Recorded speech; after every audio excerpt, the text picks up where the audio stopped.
मईशत के लिए खुशखबरी, $7 अरब की बड़ी सरमायाकारी। वज़ीर ख़ारजा फैसल बिन फरहान की क़यादत में सऊदी वफ़द प्लान लेकर पाकिस्तान में मौजूद। 2 रोज़ा दौरे मुख्तलिफ मुआहिदों और याददाश्तों पर दस्तखत होंगे। मुअज़्ज़िज़ मेहमान सदर मुमलिकत, वज़ीर आज़म और आर्मी चीफ से भी मिलेंगे।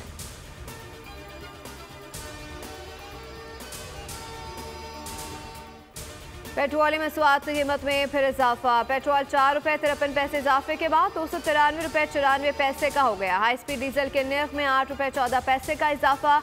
कीमत ₹290.38 मुकर्रर। वज़ारत खजाना के नोटिफिकेशन के बाद नई कीमतों का इतलाक हो गया। ऑयल टैंकर्स मालकान का आज से पेट्रोल और डीजल की सप्लाई बंद करने का ऐलान। इस्लामाबाद, जीबी और आज़ाद कश्मीर में मुतालबात पूरे होने तक पेट्रोल और डीजल की सप्लाई मुअत्तल रहेगी। फैसलाबाद धरना इंक्वायरी कमीशन के साबिक DGISI फैज़ हमीद को क्लीन चिट दे दी। उस वक्त के DGISI और आर्मी चीफ ने फैज़ हमीद को मुआहदे की इजाज़त दी थी। वज़ीर आज़म शाहिद खाकान और वज़ीर दाखिला एहसन इकबाल ने भी इत्तफाक किया था। फैसलाबाद धरना कमीशन की सिफारिशात तैयार। रिपोर्ट वफाकी हुकूमत को इरसाल कर दी गई। पंजाब हुकूमत ने TLP मार्च को लाहौर में रोकने के बजाय इस्लामाबाद जाने की इजाज़त दी। फैसलाबाद धरने के दौरान शहबाज शरीफ वज़ीर आला पंजाब थे।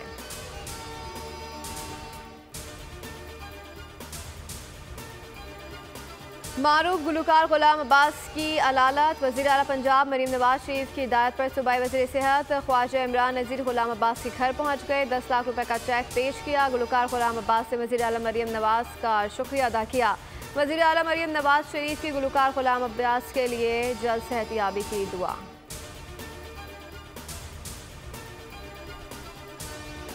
और अमेरिका ने इसराइल के आंसू पोंछना शुरू कर दिए। अमेरिकी कौमी सलामती के तर्जुमान जॉन कर्बी कहते हैं कि ईरान के हमले नाकाम थे। अमेरिका इसराइल का दफा करता रहेगा। ईरान की जान से पहले वार्निंग देने की बात भी गलत है।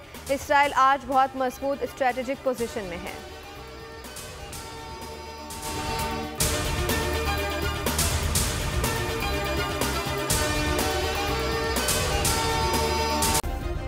सब्सक्राइब करें और बेल दबाएं ताकि कोई खबर रह न जाए।